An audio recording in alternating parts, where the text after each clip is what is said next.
Le fil conducteur, c'est une relation au milieu dans lequel je suis. Enfin, par exemple, je suis dans les bois, bon, je peux récupérer une branche qui a une certaine forme, bon, ça peut m'amener à quelque chose, dont c'est pas forcément une sculpture d'ailleurs.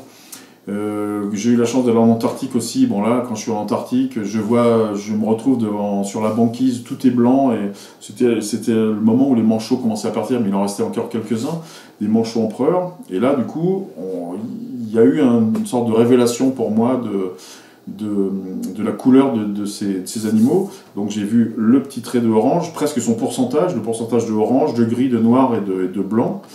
Et à partir de ça, mais pas tout de suite, ça s'est mis en gestation.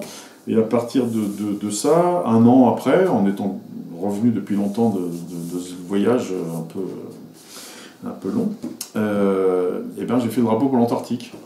C'est un drapeau où il y a une bande orange, etc., qui correspond aux proportions des oiseaux, quoi.